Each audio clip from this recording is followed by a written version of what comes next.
السلام علیکم۔ دیکھیے میراج صاحب، آپ نے یہ جو بتایا نا تبلیغی نصاب زکریا صاحب نے دیباچے میں لکھا، دو باتیں بڑی اہم ہیں اس کے اندر۔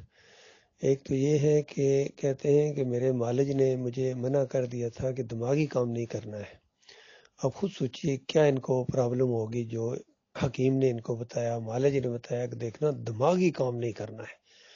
تو کہتے ہیں میں پریشان ہو گیا کہ اب کیا کروں یہ ان دنوں کے اندر جو فرق کیا کہوں۔ پھر کہتے ہیں میرے ذہن میں آیا کہ چلو ایک تبلیغی نصاب لکھتا ہوں۔ تو یعنی سب سے بڑا دماغی کام اس نے کیا۔ اور پھر اسی دباچے کے اندر لکھا ہوا ہے کہ یہ وہ چیزیں، یہ وہ واقعات ایسے نہیں ہے کہ ایک دفعہ پڑھ کے چھوڑ دو، بلکہ بار بار پڑھو تاکہ عقیدہ تمہارا مضبوط رہے۔ تو خود انہوں نے عقیدے کا مسئلہ بنایا ہے اس کو، تو بار بار پڑھو یہ قصے کہانیاں تاکہ آپ کا یہ مشرکانہ عقیدہ مضبوط رہے۔ آپ لوگوں کو شاید یہ بات معلوم نہ ہو کہ جب پہلی جلد محمد حنیف صاحب نے لکھی تو ان کو کافی وہ پیٹ میں آنتوں میں پرابلم ہو گیا تھا، جس میں ان کا آپریشن بھی ہوا تھا اور بالکل مرتے مرتے بچے تھے۔ تو ڈاکٹروں نے مشورہ دیا تھا، وہاں ایک ڈاکٹروں کا پورا پینل ہے کراچی میں، ڈاکٹروں نے مشورہ دیا کہ نہیں صاحب اب آپ یہ لکھنے کا کام چھوڑ دیں، کیونکہ یہ آپ بیٹھ کے لکھتے ہیں تو اس میں آپ کی آنتوں کے اندر کوئی پرابلم پیش آتی ہے پیٹ کے اندر، تو آپ اس قابل نہیں ہیں کہ اب آپ بیٹھ کے لکھ سکیں۔ تو بجائے اس کے کہ ڈاکٹروں کی بات مانتے، محمد حنیف صاحب نے کھڑے ہو کے لکھنا شروع کر دیا، کھڑے ہو کے لکھنا شروع کر دیا۔ اس قدر جنون تھا ان کے اوپر کہ میں مودودی کا پورا مقابلہ کروں۔ اس نے اگر 6 جلدیں لکھی ہیں میں بھی پوری 6 جلدیں لکھوں گا، کوئی تاریخ میں اپنا نام چھوڑ کے جاؤں۔ تو یہ معاملہ انہوں نے کیا۔ پھر دیکھیے جب ان کے شرک کی نشاندہی کی ہے تو 5 سال میرے خیال میں یہ تفسیر رکی رہی ہے، کیونکہ جب یہ بالکل اس وقت پرنٹنگ پریس میں جانے والی تھی جب یہ مسئلہ سامنے آیا، کیونکہ انہوں نے پہلے آگے پیچھے بتایا تھا کہ یہ سورہ یوسف کی میں یہ تشریح کر رہا ہوں،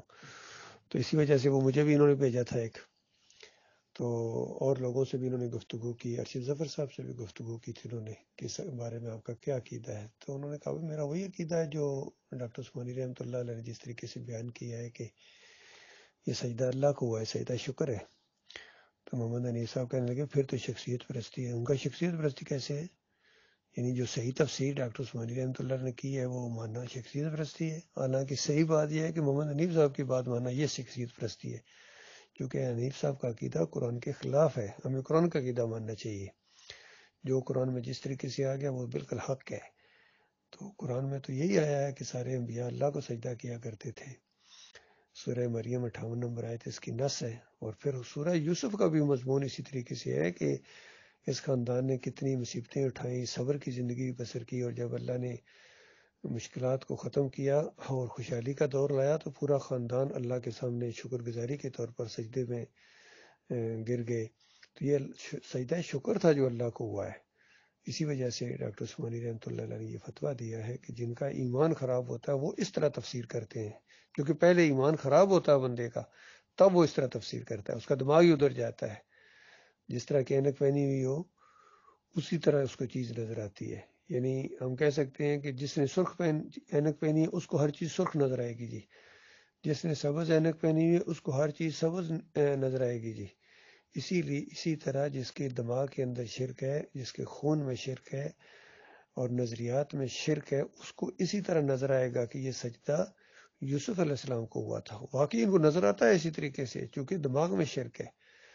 اور ہمیں بالکل اسی طریقے سے نظر آتا ہے کہ پوری طرح یہ سجدہ اللہ کو ہوا ہے، پورے خاندان نے اللہ کو سجدہ کیا ہے، سجدہ شکر تھا، موقع بھی تھا، اور